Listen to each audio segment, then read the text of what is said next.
You may have played poker, but playing poker in Texas is a different animal. This is the Texas Poker Podcast with Tyler and Clint. Hello, this is the Texas Poker Podcast. I'm Tyler. This is Clint. What's up, y'all? And we are back with episode 105. Episode 105. So, have we got anything new for the podcast on this one? We actually kind of do. So, I guess some somewhat big news is, so the Texas Poker Podcast is actually sponsoring a pro boxer in his upcoming fight. Oh, that's pretty cool. So, it's actually Michael Rodriguez. He's fighting June 17th for PCS, Paradigm Combat Sports. And it's kind of interesting because we're actually going to be on his fight shirt and fight pants for the upcoming fight. That's pretty cool. Yeah, he's currently a pro boxer. He's undefeated, 1-0 right now, going ready for his second pro fight. Well, there we go. We're gonna. You said the boxer's name is Michael Rodriguez. Yes. Is he fighting in Houston? I believe so. I could not find the exact location of the arena on Facebook right now, but I'm sure as it gets closer, they'll have the exact location. But if you want tickets, just message us on Instagram, and I'll give you a link. Because how it kind of works in the fighting scene, if you've never been, it's an awesome time. But fighters get credit for people who show up and like say that they're going to see that person, right? But if you just show up on the event and just buy a ticket, they don't get credit, right? So you need to go through them for them to get credit that they're selling tickets. That's kind of how it works in fighting, like upcoming fighting, like beginning pro and amateur. Okay, that's really cool. I'm glad you. I don't think that's something a lot of people would know. Who you were pretty heavily involved in the fighting scene for a while, so that's some good insider stuff to know. It's because I would have never known that. I would have thought like tickets are sold or tickets sold. So it's a good thing you mentioned that. Well, I made the mistake of just buying them at the door and got yelled at by one of the fighters before. Yeah, it was kind of funny because Mike, he was a amateur MMA fighter for a long time. Fought a bunch of fights. Used to be I'm sure he still is a really good grappler as well. And it's funny because one time back in the day when we were training, we were like doing grappling and he had like a choke on me, right? And I was like, well, he doesn't have it locked in. Like he has to move his body to the other side of me to finish this choke. So I'm not going to tap. Like, right. I'm just not going to tap. Like he can't choke me out like this. I'm bigger than him. I mean, I'm going to be fine. If it's something where one of those things where you just kind of got to tough it out, I'm going to be fine. Guess what? I woke up from unconsciousness. He choked me right out. Oh my God. It was barely an inconvenience for him to choke me out. I was like, well, I'm just not going to tap. Well, Got put right to sleep. So I'm glad this is a dude we're sponsoring now. yeah. But he is going to make his boxing. He is having a boxing fight though. His second pro fight. So he's now from amateur to pro. He was when I was training with him, he was an amateur MMA fighter. Okay, very cool. I mean, best of luck to him, and hopefully he can take one down. He's wearing our gear, so I mean, 100%. He's got this win locked up, right? I mean, if he wants to make some real money, I'd pay him just great money to beat you up. But I mean, 100%. This is the most unsurprising thing I've ever heard in my life. But you know what? He already did beat you up. So. Yeah, no, he beat me up. I want him to beat up everyone on the podcast. Yeah. I do not Yeah. have the fighting background, so I'm going to stay right up out of that rig. Yeah, well, best of luck to Mike, though. I just thought that was interesting news for this episode before we get into some of the hands this week. Yeah, absolutely. Super cool. I guess I can run through real quick. Like, I'm not going to go into hand histories. I'm just going to kind of say what happened here. They've been playing some high-low around Houston, and it's a game I do like. So I've just was kind of playing a couple of those games. But I go into one. I wanted to play some No Limit. And it said No Limit on the Poker Atlas. I get there, and there's one PLO game. I don't really care for PLO. I know everybody is going to compare high-low and PLO. High-low could not be a more different game. PLO has a gigantic amount of variance compared to Hold'em. High-low actually has less variance. So they're actually on opposite ends of the spectrum. But there's just one PLO game, and I'm like, I don't want to play, and I'm just going to wait for a Hold'em table to go. But there's really does not look like it's going anytime soon. There's an open seat. And I do feel like I have a slight edge in PLO against most players, at least around the Houston area. I'm not great, but just a very slight. I get and do one bomb pot is the first hand I do, and have one board locked up, have a very good hand, and a player hits one outer to stack me on there, and I get up and leave. I played literally one hand and got up and went crying out the door. Yeah. Well, I mean, let's talk about this just for a second, I guess, while I'm thinking about it, or your story. I mean, I don't want to say there's nothing more frustrating because there's a lot of stuff that's more frustrating, but something that really kind of puts a bad taste in your mouth is whenever you look on the atlas and see one thing and you show up and it's something else is going on. Because I've had this happen to me, not recently, luckily, maybe a few months ago. I remember, at this point, 6-7 months ago. But when I showed up for a Hold'em game and I show up and it's just round of each, and I'm like, what? I mean, I only drove here for the Hold'em game. I don't want to say made a stink about it, but I left. I told him, I was like, well, they said it was only round of each. Do you still want to play? And I was like, I'll just leave. I don't want to just drive down the street, actually. So bye. And after that, they haven't had the issue since. But I think it's from a player's perspective. I think it's like if it's an honest mistake, like let's say it's a 1-3 table and they immediately make it to round of each, and it's like 5 minutes before you get there or something. That's just something that can't be helped or whatever. But sometimes you get the feeling they keep it as advertisement for something else, like to get players to go there. And that's the frustrating part, right? Oh, for sure. But this was one where I was put on the list, before I left kind of thing. And this was not one of those situations because they had 2 Hold'em games. They had none when I showed up. But I do know what you're saying as well, yes. And for you and I, we both live relatively close to most of the poker rooms. But could you imagine if we're driving, for us, like Texas Card House would probably be the farthest one, I guess, like just around here, that would kind of be an annoying drive. If that happened, you had to make that 45-minute drive or hour drive and just to kind of be disappointed. I mean, if it's taking you an hour to get to Texas Card House, I don't know what to tell you. But yeah, we live almost on the same side of town. It's like 30 minutes max. But I see what you're saying though.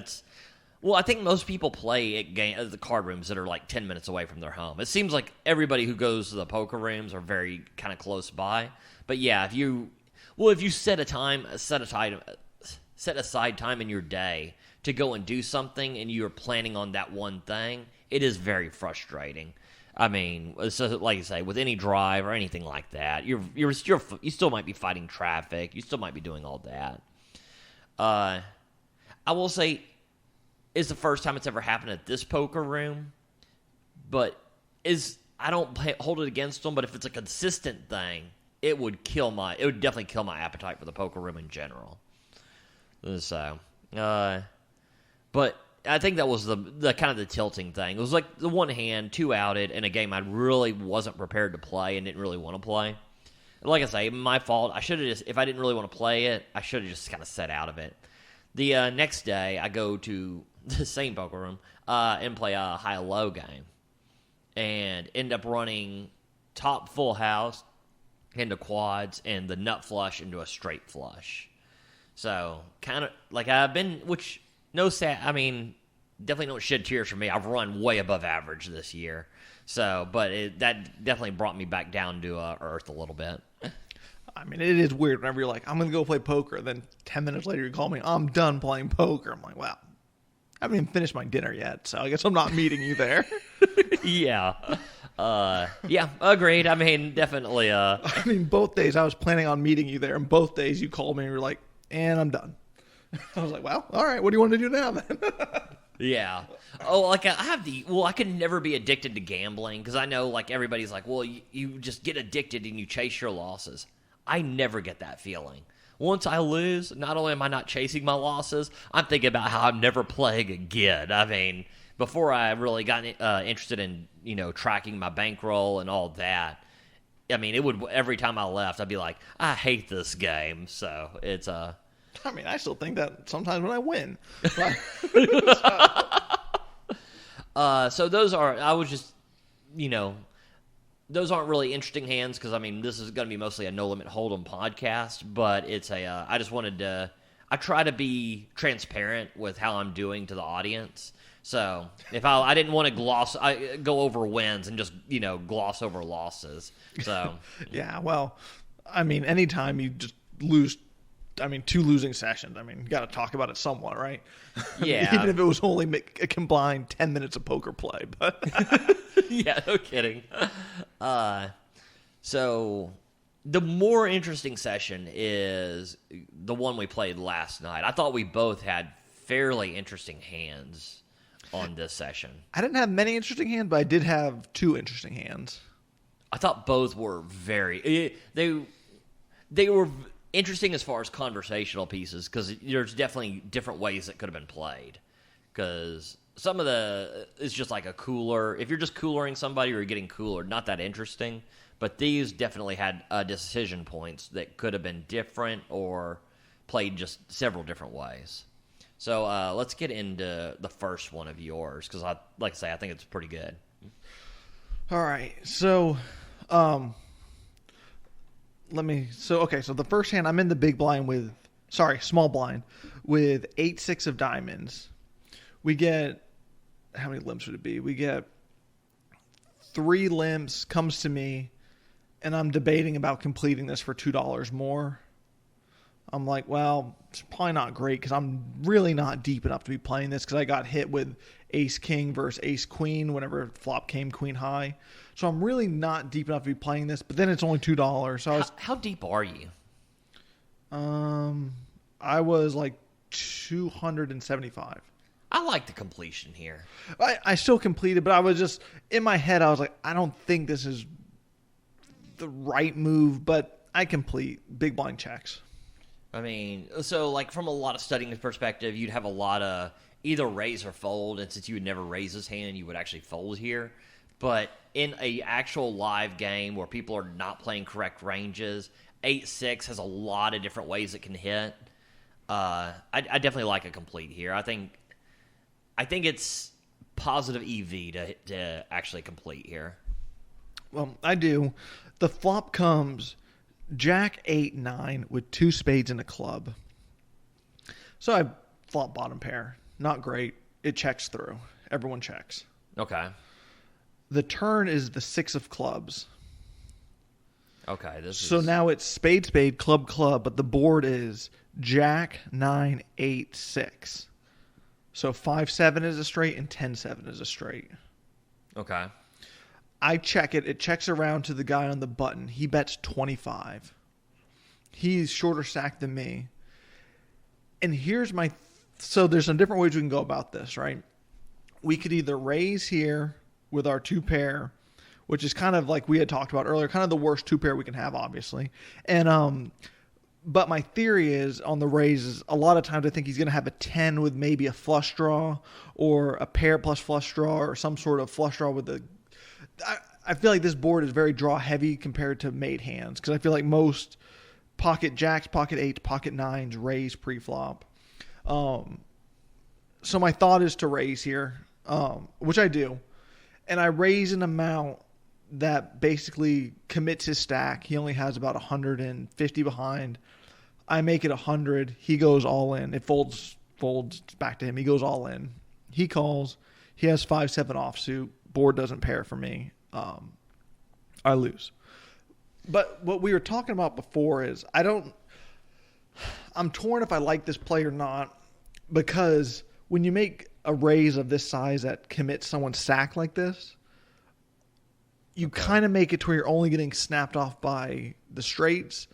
And I don't know if you're actually getting called by the pair and a flush draw or a 10 and a flush draw when there's no implied odds here. So I'm torn on this hand what move I like more. What's your thoughts? I'm going to go one step before there.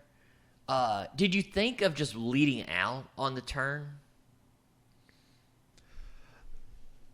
I thought about it. I mean, that probably was the better move. I mean, I definitely think so. Well, because I think now and granted, this is results oriented after the deal, but if you lead out, everybody folds. He re-raises, and I think you can get away from this hand. Oh, at yeah, this definitely. Point. I mean, you have. I guess you could, in theory, also put him on like something like Jack 10 with a draw, with a like pair open ended or something like that. Well, not really, because that would be betting the flop more often than not. So I mean, you might be able to get away from this hand if it wants on his re-raise on the turn. Well, I mean, like we always say, those re-raises are, well, normally so nutted. My re-raise, not so much. But I mean, you thought it was nutted. I mean, you had a made hand. Yeah. I mean, for sure, hindsight, that was the better move. But that was just my thought in the moment, that I wanted to try to get someone who had a draw to call with, not really getting the right odds to call. Yeah, it's kind of a tough. And here's the worst part: is if I call that, the river was.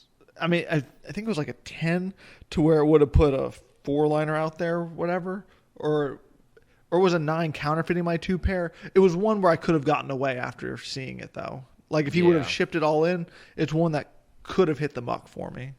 Right. I remember thinking, I don't remember the exact card, but I remember thinking it was definitely a card that would not have gotten stacks in on if I saw that river. I mean, it's tough because I think like 5-7 is the only hand he has here that beats you. It was limped around, and for the audience, I'm just gonna go over it back one more time. You had 8-6. The flop was, you said Jack 9-8. Jack 9-8. And the turn was a 6. 6, but there's 2 spades and 2 clubs out there. Yep. So when you're looking at check raising here, he doesn't have almost any sets. Most sets we're gonna raise pre-flop. And then, but there are a lot of 2 pair that do beat you pre-flop that would limp. So like 10-9 off, Jack 9 off. But you would hear from them on the flop, not really the turn. So you're really only looking at 5-7, and I think you said 10-7 was the other straight. 10-7 was a straight, yeah.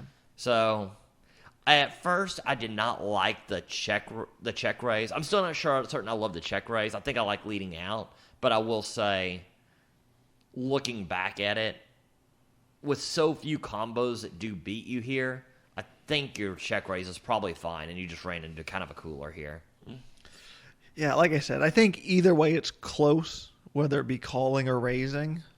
Like I said, my theory was I put him on that exact board. I thought he was going to be on a drawing hand more often than a made hand. Yeah.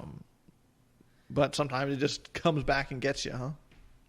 Yeah, let's say. I mean, there's not a lot of strong hands here the way this is played. It really is only those 2.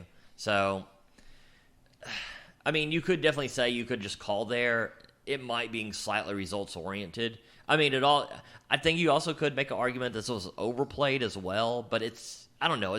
I honestly think it's pretty close. I'm not certain it would matter in the long run what you do here, really. I think it's going to be very close.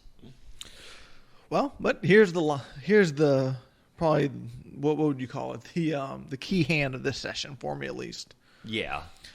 So now after that 8-6 disaster, I with teary eyes go and add on. And so first I'm in the big blind. I get pocket 7s. I raise pre-flop. Limp to me, I raise. Completely whiff. Everyone calls. Flop comes king high. I fold. I was like, well, this is such a bummer. The very next hand, I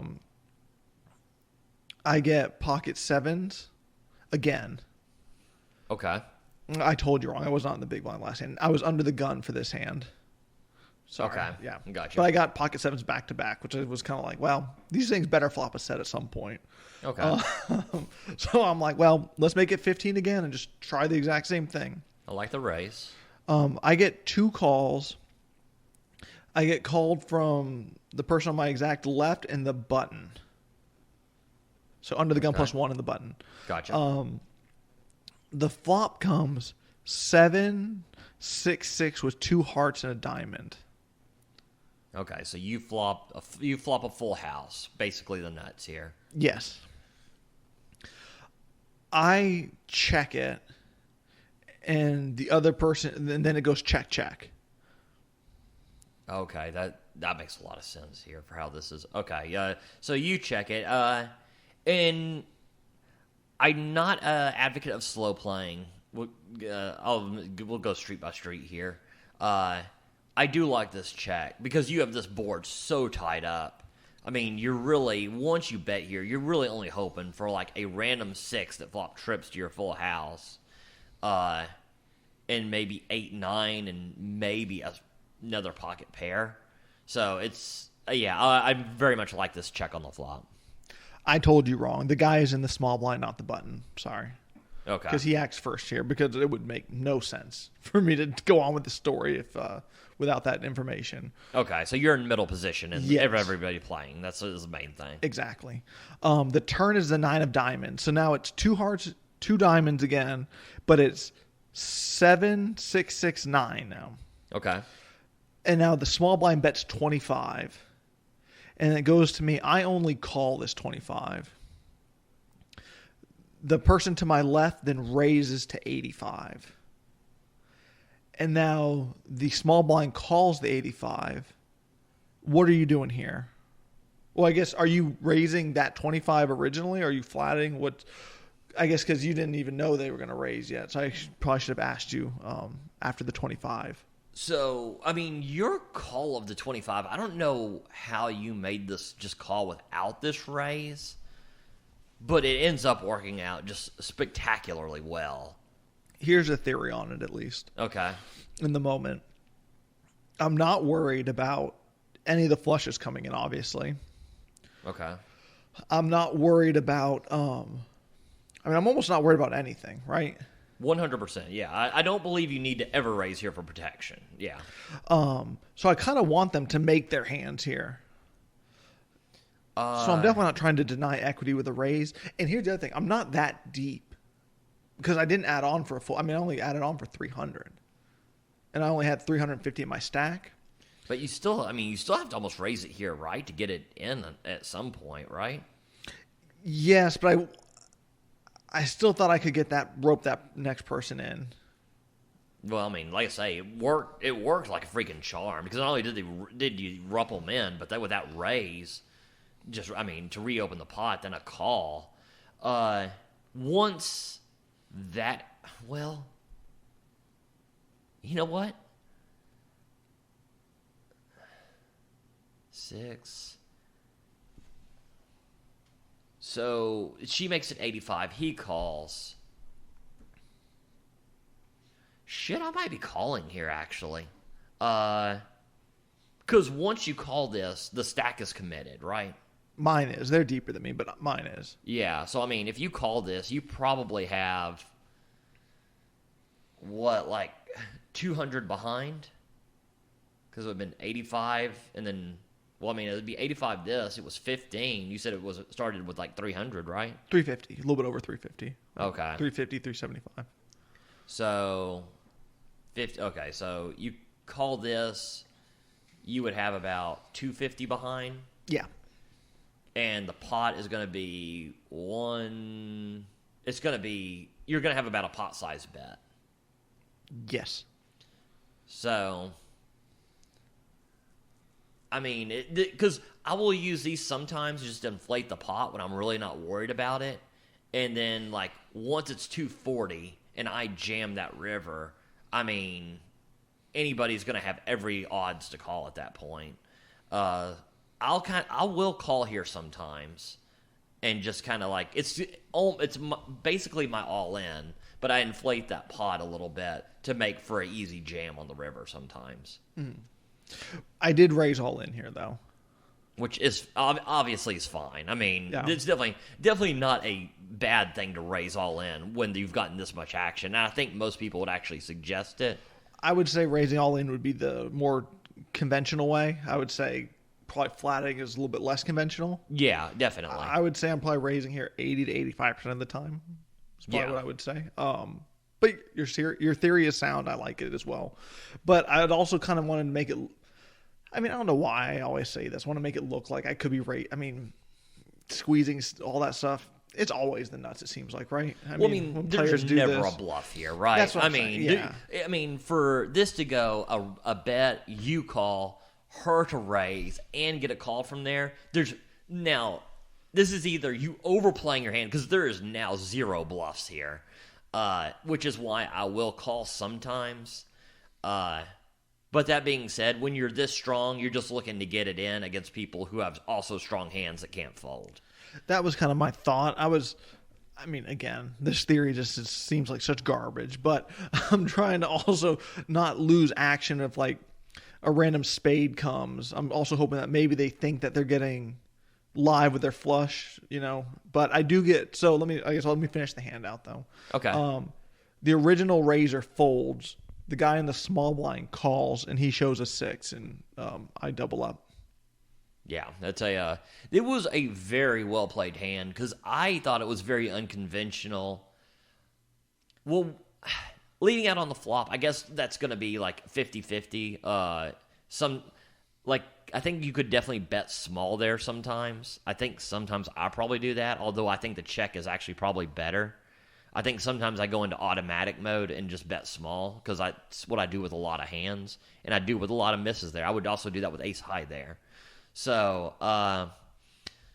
but you just flat calling that turn bet just was, I think, extremely unconventional and worked out very well.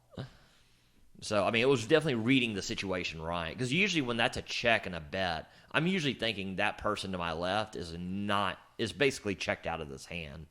But, knowing whatever that person was either going to call or raise was a huge deal. So I thought that was very kind of unconventionally played, and you got the absolute most out of it.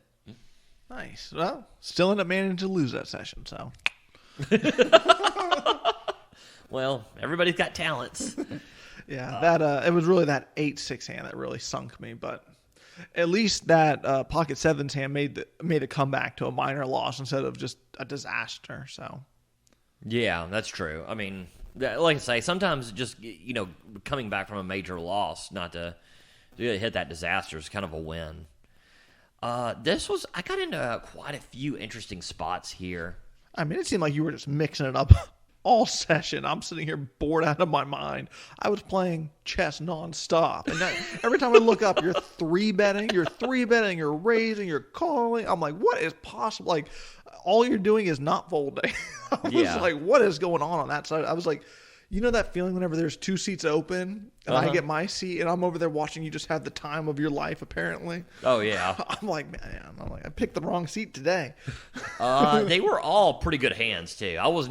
I definitely was not card dead this session because really very few of them was I getting out of line. There were some. You're going to hear a couple, but not almost all of them were just really good hands.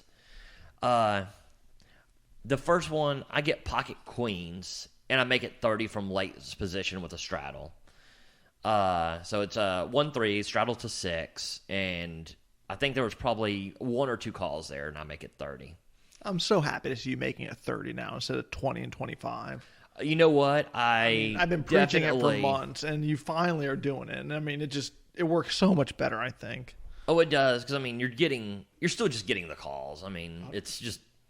And to say, exactly what happens, 3 call when it's 30. I know. That's my whole theory on that exploitative bet sizing is, you can size up because you're for sure going to get called. So why not, when you have these great hands, make it bigger? Oh, 100%. I get a horrible flop for this bet. I've now made it 30. We now have 120 in the pot, and the flop is ace 9-5. So in these 4-way pots, a lot of times I am just done with it. Here's the really good thing: is I'm in late position, and most people check to the pre-flop raiser, so it checks to me, and I just check behind. And there was a spade draw in here as well, I believe, right? There's 2 spades, yeah. The turn is a queen. So I just hit the crap out of the turn. It's not the queen of spades either. It does not complete the flush draw. It's so then to make it even better, a player then leads out for 50 into me. Another player calls the 50. Comes to me. I'm so strong here. A lot of times I'll make it like 200 here, but I just make it 150, trying to give odds for someone to call here. I normally am sizing up here after getting that call behind. But I mean, yeah. It's one of those that I'm just trying to rope them in because it's again, if they call this, whether I make it bigger or not, we're getting stacks in on the river, so it kind of ceases to matter, right? I like to make it bigger. I mean, here's always just my theory. I like to make it bigger on these flush draw ones just to hopefully price in the draw for a little bit more expensive, a little bit higher price. But like you said, I mean, you basically have, the nuts here. But yeah, I'm not too worried. I'm more worried about getting players into this pot than I am about guarding against the flush draw here. But I make it 150 and it ceases to matter because the player goes all in. Obviously, I make the call and basically tell him I basically have the nuts here unless it was super slow played aces. And I flip over queens, he flips over nines. And I agreed to run it twice, and it holds both times. So, I mean, not the most interesting hand. I mean, it's just I turned set over set. Just the biggest cooler ever. I mean, super good news for you, though. Oh, great for me. Loved it. So, this one is kind of a weird hand here. It limps to me on the button. We're kind of shorthanded. We're playing like seven-handed, maybe. But you are deep. I mean, that's the other thing. After that set over set, you're pretty deep here with most of these players. Yeah. It limps to me. I go ahead and attack the limps on the button with ace-9 off. I make it 20. The small blind calls and two others call. The flop comes ace-king 5. I lead out for 30. So probably just a little more than a third pot. The small blind calls. So I have ace-9. The flop is ace-king 5. Then the turn is a 3. Kind of a blank. Like, well, I can still get value here. I bet 100. He re-raises to 200. Oh, I didn't know this is what you had in that hand. Yeah. Oh, well, this now makes all sorts of good sense. Whenever you were like, I'm just going to let you have it and things. Yeah. Yeah, I think this is definitely a good fold. So I just fold. This player, I think, is a fairly decent player who studies. I don't think he's going to turn. There's not that many bluffs here that are. I mean, there's really no draws to turn into bluffs. There's no. I mean, here's the other thing is he also gave you a great price, which definitely doesn't reek of a bluff. Yeah, very true. I mean, yeah, that went through my mind too. It's like, why would this ever be a bluff, giving me, a min raise here? Yeah, I mean, this is going to be something like the sets, the two pairs. I mean, this is going to be, just absolutely, like you said, just absolutely smoke your ace-9 here. I mean, it's one of those that it's kind of a tough. I mean, this is super exploitative. I don't think you should be folding this aside from exploitative reasons, because I mean, he doesn't have aces. I have all the aces. I have all the kings. I have all the ace-king. But he knows that as well, and is still laying you a great price. That's my thought here. Is this just seems like some type of set? I mean, I'm not sure he even does this with like ace-queen or something like that. It seems like a two-pair or better. I know that anytime I ever make this call in low-limit poker, it just seems to be the nuts. I mean, this seems like he's literally setting a trap that you watched him set up and trying to get you to walk into it. I mean, this seems like super easy fold here. Yeah, so I end up making this fold. Ace-9 off, super awkward though, right? Whenever you get laid such a good price just to fold. Yeah, I mean, I know there were not a lot of weird. There were just a ton of weird. There's no like good bluffs there. I don't know what I'm at. Here's the problem. I find it weird is when I don't know what I'm folding to. But just this action is so strong that because I mean, it doesn't matter. I mean, you're Yeah. just smoked here every time. But I'm just saying, it's just always a weird thing when you get, like, you see the min click and someone still folds. Oh yeah, 100%. Trust me, it felt weird at the moment, but I mean, it looked super weird. yeah, it was. But once now I know you're holding and everything, I mean, it all makes good sense to me. But it was just weird watching that hand play out. Yeah. This is going to be another interesting hand, too. You did see this one play out. So, I have ace nine of clubs. The straddles to 6. I raised to 20 from the big blind, so fairly early position. I could probably make this more. I mean, like I've been saying for 6 months. Yeah. So, It's even longer, really. But go ahead. But yeah, I mean, I find it weird raising from the big blind on these straddles because, I mean, you're kind of like, it's just kind of weird for everybody else to come in with like crappier hands because they have nothing invested. They don't have the $6 invested. But I mean, I could have probably made it 25. 20 is probably fine too. I don't think it matters that much. I raised to 20 from the big blind, and only the straddle calls. The flop is Jack 8-10 with 1 club. So I have ace 9 of clubs. I flop open-ended with the backdoor flush draw. I bet 15, kind of a small bet that I'm usually going to make in these pots, and I get re-raised to 60. We're both deep enough, I think, to make this call. I think I'm definitely calling here, yeah. I mean, I I mean, you have a ton that you can continue on. I mean, yeah, I definitely like a call here. I mean, it's kind of a big re-raise here. Trust me, all that's concerning. But I still think, I mean, you guys were like 800 effective, right? Yeah. I mean, so I think I'm definitely calling here. So I call. Like I say, I mean, there's just too much equity I think I can turn here. Turn is a king. I mean, it's a blank for me. Yes, that's not great, yeah. So, and it completes the front door flush draw. So at this point, I'm kind of done with the hand. It goes check, check.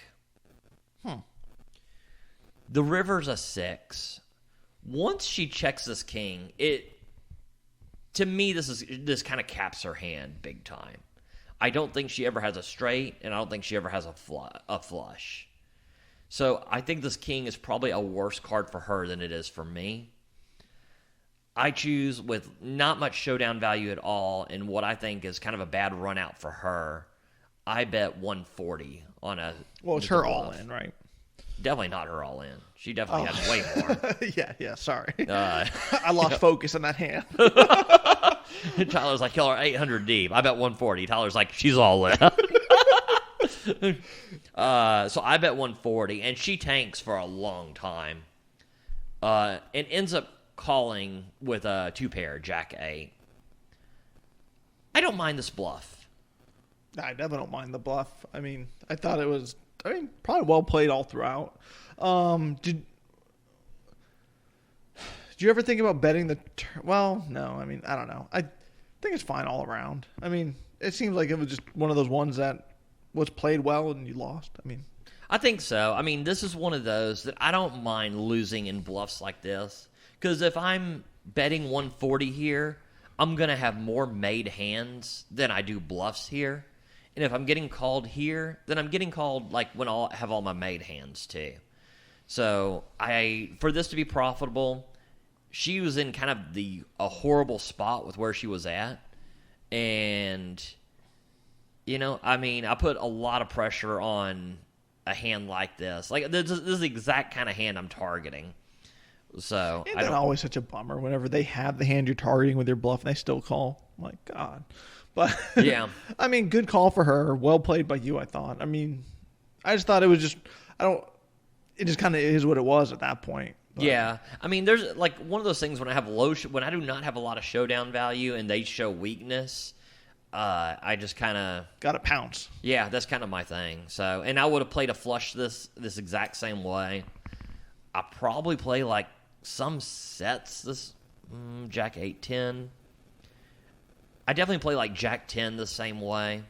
So it's like I say, I don't really mind this. I'll have more value than I do there, and hopefully I get called when I have value. But I thought that was pretty interesting. I thought it was a good bluff that didn't work out, and I think sometimes it's easy to say, just because it doesn't work, it was bad. I think this is it was just variance here. I'm waiting for the hand that the big hand of the night that you're going to break out. Oh, this is definitely.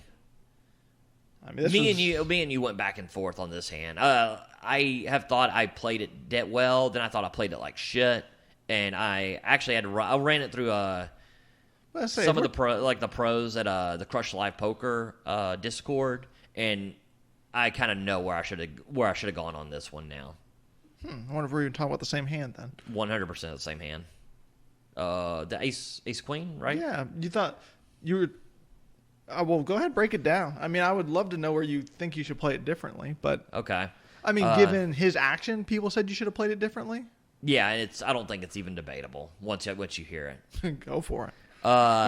So I have ace queen. It's not suited. The queen of hearts will come into play here. I raised to 20 after a straddle. I get 3-bet from a very tilted player to 50.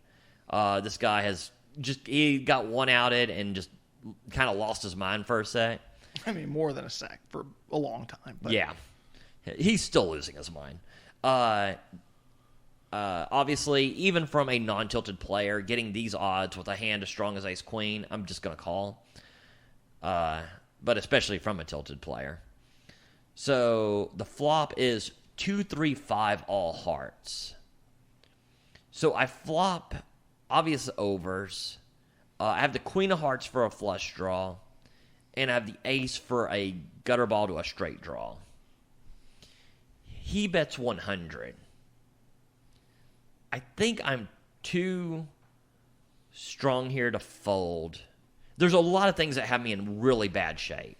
Like if he has ace king with the king of hearts, pocket kings with the king of hearts, then I'm in horrible shape here. But I still think I'm a little too strong to fold, and especially although this is very big bet. It's a pot-sized bet. I make the call. Turns the jack. He goes all in for 140. Not the jack of hearts. Yeah, not the jack of hearts. I end up kind of hemming and hawing, and I call. And I end up, he has jack, turn to set, and then I river the straight. So later I'm thinking, well, how many outs do I think I have? I mean, this 140, I'm only getting about was 100 to the flop, 300, 440. So I'm getting about 1 to 4. Wait, no, that's not right. 150, 300. So I'm getting 1 to 3 odds here. I mean, there's a lot of things that have me killed. Because me and Tyler went over it, and I was like, well, I think did I play this okay? And we're like, yeah, I think so, the way it played out. Yeah, I mean, obviously the straight, but I mean, just the way each player played it. So you won. It had to be good. But yeah, I won, so it had to be good. Later, I was like, I don't think I have the odds to call this river. And so I ran it through, and then almost everybody said that I should be jamming the flop here. That's interesting. And I think 100% I should be jamming the flop here. This is one of those hands where if I jam the flop here, I'm going to get ace-king to fold a lot if he doesn't have the ace or king of hearts. When I get called, I'm going to have a ton of equity almost every hand. So I actually think that's definitely the move once I heard it said. Some people said that I could be jamming pre-flop here. I think that's a little too much. I don't know if I like that. I mean, I think that's coming from players who play higher stakes, where players are 3-betting a little bit lighter. I was about to say, you're going to hate what calls you in a 1-3 game. Yeah, that was kind of my thought, too. I don't really know because at that point, when I jammed their pre-flop, I don't know if, I mean, it's not for value, and that's not really a bluff. I don't like that. I hate that. But let me go back to what they were saying about going all in on the flop. So he bets 100. I guess he only had 140 behind. Right. Yeah, they're right. They're right. Yeah, you should I be mean- jamming. Yeah, I mean, I think if it was deeper, I like the call, right? But given the stack size, yeah, it's for sure a jam. I didn't even think about that, but yeah, that's for Yeah. sure the better move, 100%. Yeah, it was kind of like once I read it and saw it and realized, the equities versus what I was up against. It was very like I mean, it's one of those things when you're in it, like playing a chess game. Sometimes when you're in it, you don't see the right move when you're watching someone play. I mean, I was watching. I thought you played it well. I thought everything you played was well. But yeah, isn't it interesting how much better some people are? Yeah, it was. Like- yeah, because once they say it, it's just easily the right move. I don't even like I say I don't even think it's debatable on the floor. Well, I mean, I knocked it around for a while, gave it a good long think, right? And I was like, I thought everything. That never even occurred to me. Yeah. To end up shipping it there, but yeah, I mean, definitely that's the move. So. No, I don't know why it didn't. Never occurred to me either, and I'm not certain why. I was in the game for 400 out for 920, so ended up with a profit of $520. So not a bad night. Made up for some of my earlier this week, so kind of a nice little night. Here's the thing, though. This week isn't even over. We have here in a few hours, we're about to meet a listener and go play at 101 Katy. So that's pretty exciting. Yeah, that'll be a really cool experience. So I'm looking forward to meeting one of the listeners and playing over there at Katy 101, where we always have a good time. It's one of the favorite places in town. Well, I guess on that note, when we come to you next week, we'll let you know how that session went. But do you have anything else to cover? I think that's it. All right, we'll talk to you next week. That was the Texas Poker Podcast. Go ahead and rack up, add time, and we'll see you next week.